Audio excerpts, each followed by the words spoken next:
అదరగొట్టే కారం రంగు రుచి ఆచి కారం పొడి. సంక్రాంతి పండుగ ఒకరి ఇంట్లో తీవ్ర విషాదాన్ని నింపింది.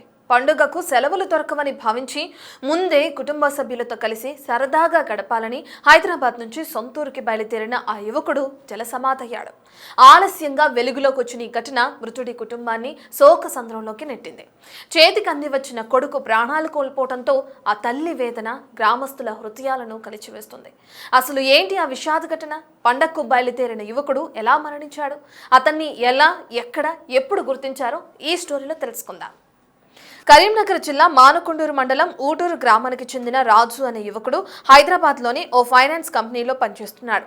జనవరి 3వ తేదీ రాత్రి ఫ్రెండ్ కార్ తీసుకుని ఊటూరు గ్రామానికి బయలుదేరాడు. సొంతూరుకు వచ్చే ముందు తల్లికి ఫోన్ చేసి ఇంటికి వస్తున్నా అన్న విషయాన్ని చేరవేశాడు. కొడుకు ఇంటికి వస్తున్నాడన్న ఆనందం ఆమెకు ఎంతోసేపు నిలవలేదు. 4వ తేదీ ఉదయం అయింది. అయినప్పటికీ రాజు ఇంటికి రాకపోవడంతో తల్లి మనసులో ఆందోళన మొదలైంది. ఫోన్ చేస్తే స్విచ్ ఆఫ్ రావడంతో కంగారు పడిన తల్లి స్వరూప ఈ నెల 5వ తేదీన పోలీస్ స్టేషన్లో ఫిర్యాదు చేసింది. రాజు కోసం పోలీసులు ఎంత వెతికినా ఆచూకీ లభించలేదు. అయితే టెక్నాలజీని ఉపయోగించి రాజును గుర్తించే ప్రయత్నం చేశారు ఇన్వెస్టిగేషన్ టీం.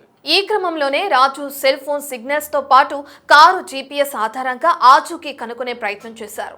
ఈ క్రమంలోనే పొలంలోని బావిలో కారు పడిందని స్థానికులు కుటుంబ సభ్యులకు సమాచారం ఇచ్చారు. దీంతో రాజు ఆచూకీ లభించింది. అటు వేరుగుపల్లి సమీపంలోని రోడ్డుకు పక్కనే వ్యవసాయ బావి ఉండడంతో అర్ధరాత్రి కారు అదుపు తప్పి బావిలో పడి ఉండొచ్చని భావించారు పోలీసులు. దీంతో బావిలో పడిన కారును క్రేన్ సహాయంతో బయటకు తీసే ప్రయత్నం చేశారు. తొలుత కారు బంపర్ బయటకు కనిపించడంతో కారును కూడా బయటకు తీయాలని భావించారు. అప్పటికే 45 అడుగుల లోతులో కారు ఇరుక్కున్నట్లు గుర్తించారు. మోటార్ల సహాయంతో నీటిని బయటకు తోడి చివరకు కారును బయటకు తీశారు. అందులో ఒకరి మృతదేహం లభ్యమైంది. మిస్సింగ్ కేసుతో ఆ మృతదేహాన్ని పోల్చి చూడగా రాజుగా గుర్తించారు. విగత జీవిగా పడి ఉన్న రాజును చూసి కుటుంబ సభ్యులు బోరున విలపించారు. ఈ ఘటనపై మరింత క్షుణ్ణంగా దర్యాప్తు చేపట్టిన పోలీసులకు కీలక ఆధారాలు వెలుగులోకి వచ్చాయి. అటు తిమ్మాపూర్ మండలం రేణిగుంట టోల్ ప్లాజా దగ్గర 3వ తేదీ అర్ధరాత్రి 1:53 కారు టోల్ దాటినట్లు గుర్తించారు పోలీసులు. కారు జీపీఎస్ తెల్లవారుజామున 2:53 ఆగిపోయినట్లు కనుగొన్నారు. ఆ కారు రాజు స్నేహితుడిదని దర్యాప్తులో తేలింది.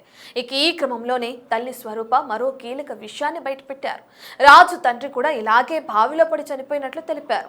7.5 క్రితం పొలంలో రాత్రిపూట నడుచుకుంటూ వెళ్లి ప్రమాదవశాత్తు బావిలో పడి మృతి చెందాడని చెప్పారు. ఇలా ఇంటికి పెద్ద దిక్కైన తండ్రి కొడుకులు బావిలో పడి మృతి చెందడం ఆ కుటుంబానికి తీరని లోటు మిగిల్చింది.